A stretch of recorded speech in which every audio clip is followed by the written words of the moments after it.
Hello everyone, welcome to one more new blog. आता तुम्हाला खूप जास्त गाड्यांचा वगैरे आवाज येत असेल बिकॉज मी एकदम शॉपच्या समोर म्हणजे सॅलॉनच्या समोर उभं राहूनच शूट करते आहे। सो मी आज आलेली आहे हेअर कटला। मला खूप दिवसांचा एक छान हेअर कट आणि चांगली एक ट्रीटमेंट करून घ्यायची होती केसांवरती, प्रोटीन ट्रीटमेंट किंवा स्पा।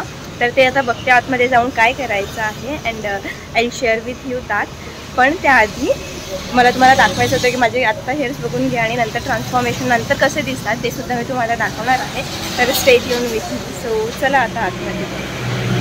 मी लास्ट व्लॉग पोस्ट केला होता हेअर कटचा आणि त्याच्यावरती खूप लोकांचा खूप छान रिस्पॉन्स आहे। खूप लोकांनी मला विचारलं की हेअर ग्रोथ कशी होते फास्ट, काय यूज करायला पाहिजे, मी कोणते प्रोडक्ट्स यूज करते आणि कोणतं ऑइल यूज करते। तर ह्या सगळ्या गोष्टींचं उत्तर मी तुम्हाला देणार आहे।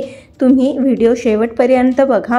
सगळ्यात आधी मी आज आली होती हेअर कट, हेअर वॉश आणि हेअर ट्रीटमेंट करण्यासाठी ॲपल सलूनमध्ये, जे की कठोर नाक्यावरती ओपन झालेलं आहे।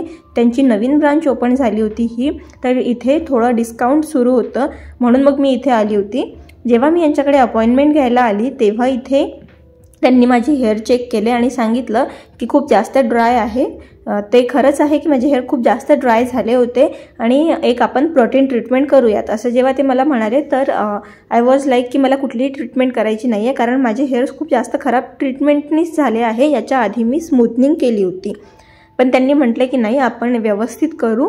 नॅनोप्लास्टिया ही ट्रीटमेंट त्यांनी मला सजेस्ट केली ज्याच्यामध्ये हेअर स्मूथ शायनी होतील आणि थोडेसे जे माझे वेवी टेक्स्चर होतं माझ्या हेअरचं ते निघून जाईल आणि स्ट्रेट होतील 80 to 90%। जे माझे हेअर आधीच स्ट्रेट होते त्याच्यामुळे ते बरेच लेवलपर्यंत चांगले स्मूथ आणि स्ट्रेट होतील। म्हणून मग मी पण रेडी झाली की ठीक आहे। मग मी अपॉइंटमेंट घेतली आणि नेक्स्ट डेला इथे आली। सगळ्यात आधी त्यांनी मला हेअर वॉश करून दिलं। हेअर वॉश झाल्यानंतर त्यांना पूर्ण टोटल ड्राय करायचे होते माझे हेअर्स, तर त्यांनी हेअर ड्रायरनी आधी माझे हेअर ड्राय केले, त्यानंतर ब्लो ड्राय केलं आणि नंतर मग त्यांनी मला बिफोरचा व्हिडिओ काढून दिला नंतर चेक करण्यासाठी की खरंच हेअरमध्ये काय चेंजेस आले आहेत ते बघण्याकरिता। आणि त्यांनी मला माझी लेंथ दाखवली की आता किती लेंथ आहे आणि काय आपल्याला किती कट करायचे आहे, कुठली कट करायची आहे की नॉर्मल यू शेप स्ट्रेट ठेवायचं आहे, हे सगळं त्यांनी डिस्कस केलं। म्हणजे मी सांगितलं त्यांना मला कसं हवं आहे तर, आणि त्यांनी मला दाखवलं की माझे हेअर थोडे थिन झाले होते ट्रीटमेंटमुळे। मग त्यांनी मला पूर्ण एक व्हिडिओ काढून दाखवलं की अशी कंडिशन आहे राईट नाव हेअर्सची आणि तुम्ही बघू शकता की खूप जास्त असे वेवी आहेत। आपण डॅमेज याच्यामध्ये दिसत नाही आहे व्हिडिओमध्ये, पण ते खूप डॅमेज होते। खालचे हेअर खूप ड्राय होते, तर पूर्ण असे झाडूसारखे झाले होते आणि म्हणूनच मला हेअर कट आणि काही ट्रीटमेंट करायची होती। मग त्यांनी माझ्या हेअरला ब्लो ड्राय केलं, कारण जी ट्रीटमेंट करायची होती त्याला हेअर 100% ड्राय पाहिजे होते, पूर्ण एक एक केस मोकळं झालं पाहिजे होतं, असं असायला हवं होतं। म्हणून मग त्यांनी ब्लो ड्राय करायला स्टार्ट केलं। या आधीचं जे ॲपल सलून होतं अमरावतीमधलं ते कॅम्प साईडला होतं आणि मी तिथे हेअर कटला नेहमी जायची आणि म्हणूनच मग इकडे जेव्हा ओपन झालं होतं आणि इकडे ऑफर सुरू होत्या कठोरा नाकाच्या ब्रांचला, त्यामुळे मग मी इकडे येऊन बघितलं।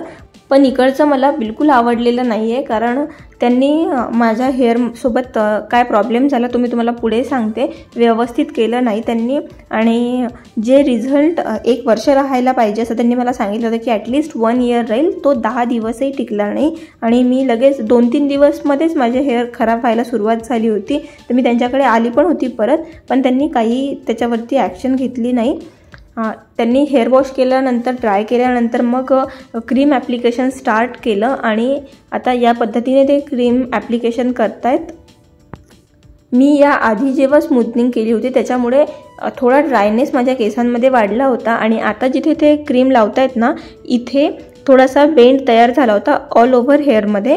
तर म्हणून मग मी त्यांना सांगितलं होतं की मला मेन माझा रिझनच हे आहे की ते स्ट्रेट झालं पाहिजे, म्हणजे एक लेवल दिसेल केसांची।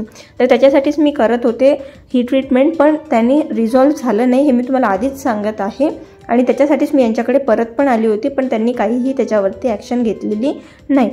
अशी जर कुठली तुम्हाला ट्रीटमेंट करायची असेल तर तुम्ही एकदम चांगल्या तुमच्या इथल्या सलूनमधनं करून घ्यायला पाहिजे आणि ॲपल हे one of the best salon होतं अमरावतीमधलं, म्हणून मग मी यांच्याकडे आली होती ट्रीटमेंट करायला आणि म्हणूनच मी विचार केला होता की चांगली होईल ट्रीटमेंट आणि माझ्या हेअरची जी कंडिशन आहे ती पण थोडीशी बेटर होईल, पण तसं काही झालेलं नाही आहे। सो आय सजेस्ट की तुम्ही अशी कुठलीही ट्रीटमेंट करत असाल तर आधी सगळं चेक करा आणि तुमच्या हेअरला सूट होणार का असं एका सलूनवरती डिपेंड नका राहू. तुम्ही 2-3 ठिकाणाहून एक ओपिनियन घेऊन या आणि त्याच्यानंतर तुम्ही डिसाईड करा की तुम्हाला करायचं आहे की नाही. मग क्रीम ॲप्लिकेशन झाल्यानंतर त्यांनी मला ही कॅप लावून दिली केसांना आणि मला 45 मिनिट्स वेटिंग टाईम सांगितलं की ते पूर्ण क्रीम चांगलं मर्ज होऊ द्या केसांमध्ये. त्यानंतर त्यांनी मला परत हेअर वॉश करून दिले. यावेळी त्यांनी कंडिशनर यूज नव्हतं केलं, फक्त शॅम्पूने केस वॉश करून दिले होते आणि नंतर मग परत त्यांनी ब्लो ड्राय केले हेअर आणि ड्राय केल्यानंतर मग त्यांनी स्ट्रेटनिंग करायला स्टार्ट केलं. पण याच्यामध्ये आणखीन एक गोष्ट की सेकंड डेला जेव्हा म्हणजे एक दिवस गेल्यानंतर थर्ड डेला ते लोक पुन्हा तुम्हाला हेअर वॉशला बोलवतात आणि एकदा तुमचे हेअर सेट करून देतात. तर या प्रोसिजरमध्ये त्यांनी मला म्हटलं की नाही, या प्रोसिजरमध्ये आम्ही पुन्हा बोलवत नाही दुसऱ्या दिवशी, हे 1 डेचीच प्रोसिजर आहे. आता झालं, आता तुम्ही याला दुसऱ्या दिवशीपासूनच पाणी वगैरे लावू शकता. पण तरीसुद्धा मी 3 दिवस पाणी लावलं नव्हतं केसांना, की बाकी सगळ्या सलूनमध्ये असंच सांगतात की 3 दिवस पाणी लावू नका. आणि जेव्हा मी स्मूथनिंग केलं होतं तेव्हा त्यांनी पण मला हेच सजेस्ट केलं होतं की 3 दिवस पाणी नाही लावायचं, तिसऱ्या दिवशी त्यांच्याकडेच जायचं आणि मग ते आपले हेअर वॉश करून देतील.